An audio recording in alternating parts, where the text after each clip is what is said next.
Bombastic side-eye, criminal offensive side-eye.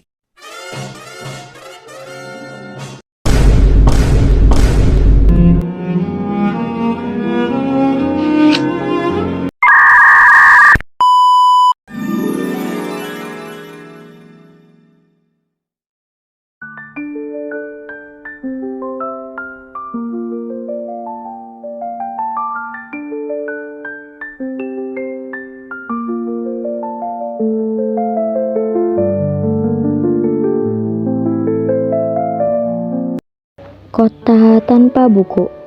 Pernahkah kau ke toko buku, perpustakaan, atau taman bacaan? Tidakkah kau merasa istimewa ketika berada di dalamnya? Di sekelilingmu ada berbagai toko dari dunia nyata dan hayal, tempat yang pernah kau kunjungi dan yang belum. Informasi dari cerita dari masa lalu, masa kini, dan masa depan.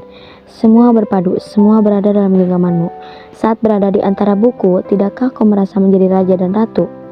Ruang dan waktu seolah menyatu tanpa batas. Kau bisa terbang melintasi sekat negara dan melewati berbagai zaman.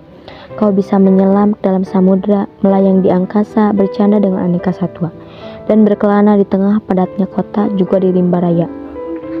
Kau tahu, buku adalah jendela dunia, kunci pengetahuan dan pintu wawasan. Muhammad Hatta, sang proklamator, berkata, "Aku rela dipenjara asalkan bersama buku, karena dengan buku aku bebas."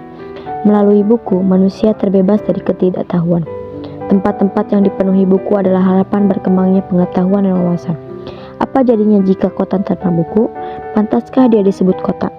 Di kota itu mungkin kabar datang dari sumber lain, dari koran, televisi, atau internet. Mungkin informasi dan cerita datang dari cerita nenek moyang.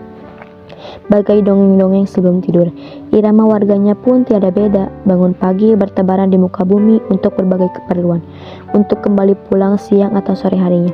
Setelah itu, mereka berangkat tidur dan memulai lagi hari berikutnya. Semua serupa. Di kota itu mungkin ada bangunan bernama perpustakaan. Di dalamnya buku-buku berderet dalam rak yang tak terjamah. Tiada tangan meraih dan membuka halaman demi halaman dengan sukacita. Mungkin juga ada tumpukan buku di sudut-sudut sekolah yang sepi dan berdebu. Jarang dikunjungi, jarang dibaca. Buku-buku di sana teronggok tanpa nyawa. Bagaimana dengan kotamu? Mungkin kau tinggal di tengah kota yang megah, atau di gang sempit, di desa terpencil, di sisi pesisir, atau di kaki gunung. Adakah perpustakaan, taman bacaan, atau toko buku di dekat rumahmu? Jika ada, apakah tempat itu menjadi wadah berkumpulnya anak-anak dan warga, menjadi pusat berkembangnya wawasan dan pengetahuan, atau hanya menjadi pajangan? Maukah kau menjadi orang yang menghidupkannya? Kau bisa mengunjunginya dan mengajak teman-teman membaca atau berbagi cerita di sana. Jadikan tempat itu sumber kegembiraan dan pengetahuan. Jika tempat itu belum ada, maukah kau menjadi orang yang mulai menghadirkannya? Kau bisa memulainya dari sebuah sudut di teras rumahmu. Ajak teman-temanmu memulai langkah baru. Jangan biarkan waktu berlalu tanpa buku. Siapapun dirimu, bersahabatlah dengan buku. Dia akan menjadi teman setiamu sepanjang waktu.